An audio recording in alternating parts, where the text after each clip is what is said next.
بسم اللہ الرحمن الرحیم۔ البقرہ آیت نمبر 153۔ اللہ کے فضل و کرم سے تلاوت کرتی ہوں۔ اعوذ باللہ من الشیطان الرجیم، بسم اللہ الرحمن الرحیم۔ یا ایھا الذین آمنوا استعینوا بالصبر والصلاۃ ان اللہ مع الصابرین۔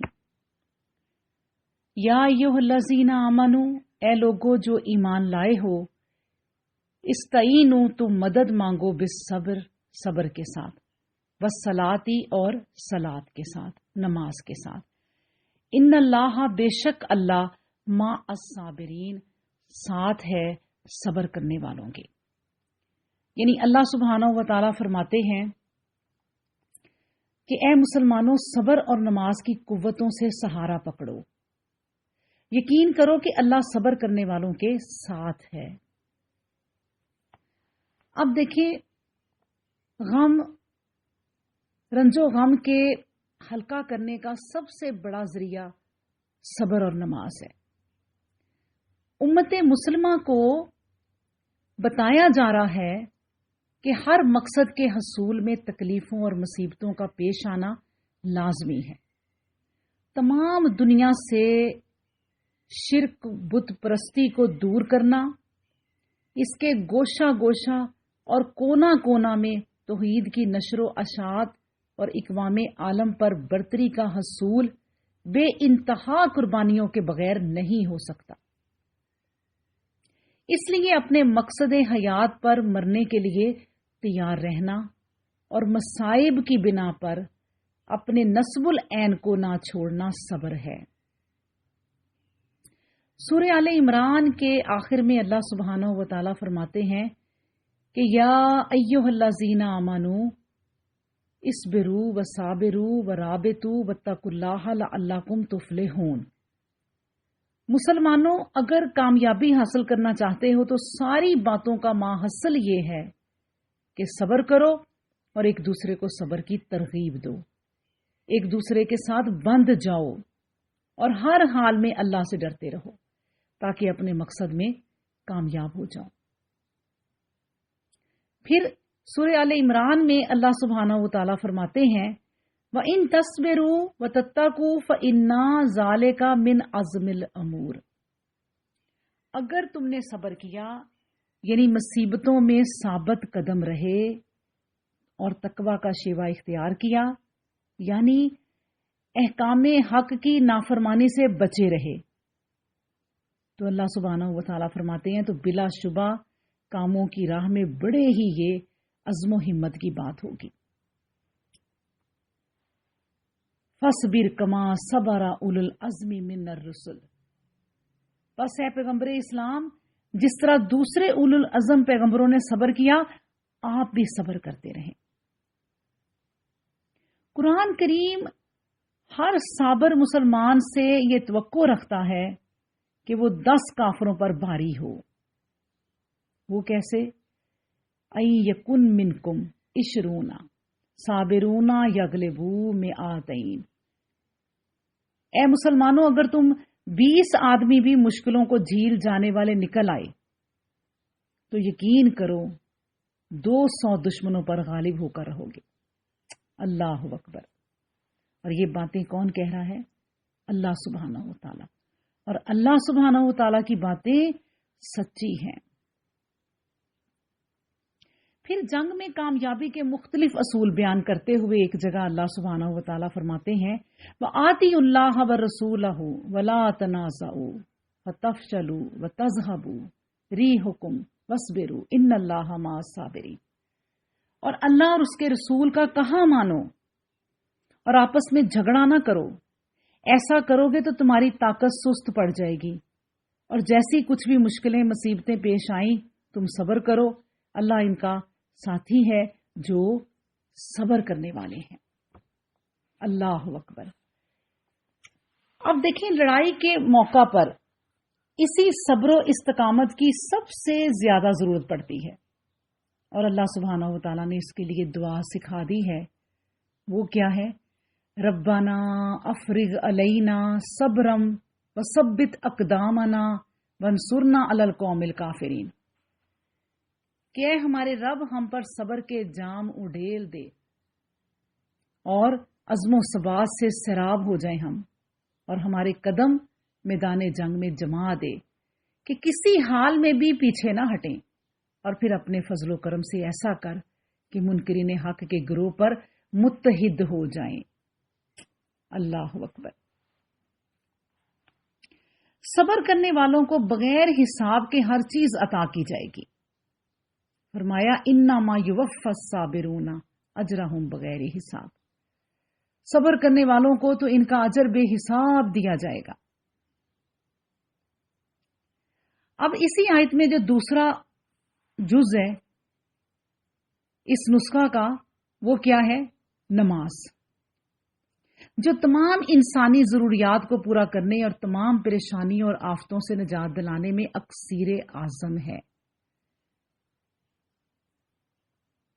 صبر کی جو ہم نے ابھی تفسیر پڑھی ہے، اس سے معلوم ہوگا کہ در حقیقت نماز اور تمام عبادات صبر ہی کے جزیات ہیں، مگر نماز کو جداگانہ بیان اس لیے کر دیا کہ تمام عبادات میں سے نماز ایک ایسی عبادت ہے جو صبر کا مکمل نمونہ ہے۔ نماز کو انسان کی تمام حاجات کے پورا کرنے اور تمام آفتوں مصیبتوں سے نجات دلانے میں ایک خاص تاثیر بھی ہے، لیکن شرط یہ ہے کہ نماز کو نماز کی طرح آداب اور خشوع خضوع کے ساتھ پڑھا جائے۔ ہماری جو نمازیں غیر مؤثر نظر آتی ہیں، اس کا سبب ہمارا قصور ہے کہ نماز کے آداب اور خشوع خضوع میں کوتاہی ہوتی ہے، اور خصوصاً نماز کے مفہوم تک کو ہم نہیں سمجھ پاتے۔ پھر نماز میں اصلی چیز اور مغز دعا ہے، بلکہ نماز دعا ہی دعا ہے۔ دعا کیا ہے؟ اصل میں دعا جو ہے اللہ تعالی سے اعانت کا طلبگار رہنا ہے، مدد کا طلبگار رہنا ہے۔ دیکھیں آدم علیہ السلام مدتوں پریشان ہوتے رہے، آخر کار انہوں نے دعا کی اور مصیبت سے نجات مل گئی۔ اور حکم الہی بھی یہی ہے کہ ادعونی استجب لکم، مجھ سے دعا کرو میں قبول کروں گا۔ مومنین کے خصائص بیان کرتے ہوئے اللہ سبحانہ و تعالی فرماتے ہیں کہ والذین یقولون ربنا اصرف عنا عذاب جہنم ان عذابہا کان غراما، اور وہ لوگ جو دعائیں کرتے ہیں کہ اے اللہ، اے ہمارے رب، ہم سے جہنم کے عذاب کو دور کر دے، اس کا عذاب تو ہمیشہ کی تباہی ہے۔ قرآن کریم میں نماز و دعا کا ذکر بہت زیادہ ہے، اتنا زیادہ ہے کہ ان آیات کا سب کا نقل کرنا بہت مشکل ہے، اور اس کے علاوہ احادیث میں بھی اس کی بڑی تفصیل آئی ہے۔ امام احمد نے اپنی مسند میں نعمان بن بشیر سے روایت کیا ہے کہ رسول اللہ صلی اللہ علیہ وآلہ وسلم نے فرمایا الدعاء هو العبادت، کہ دعا ہی اصل عبادت ہے، اور ایک روایت میں تو ہے کہ الدعاء مخل العبادت، کہ دعا عبادت کا مغز ہے۔ ابن ماجہ کی ایک حدیث میں اس طرح بیان ہوا ہے کہ لیسا شیء اکرم علی اللہ من الدعاء، دعا سے بڑھ کر اللہ کے نزدیک اور کوئی چیز بزرگ و برتر نہیں ہے۔ اللہ اکبر۔ اور ایک روایت بھی ہے کہ تمہارا پروردگار باحیا ہے، جب ایک بندہ اس کے حضور ہاتھ پھیلاتا ہے تو خالی واپس کرتے ہوئے اسے شرم آتی ہے۔ سبحان اللہ۔ اب دیکھیں ہم نے جو پچھلی آیت پڑھی تھی، اس کے بعد یہ آیت مطلب شکر کے بعد ہم نے شکر کے بارے میں پڑھی تھی کہ شکر کے بعد اب صبر کا بیان ہو رہا ہے، پھر نماز کا۔ تو ان بڑے بڑے نیک کاموں کو ذریعہ نجات بنانے کا جو حکم ہو رہا ہے وہ کیا ہے؟ وہ نماز۔ ظاہر بات ہے کہ انسان یا تو اچھی حالت میں ہوگا تو یہ موقع کس چیز کا ہوگا؟ شکر کا. یا اگر بری حالت میں ہوگا تو یہ موقع صبر کا.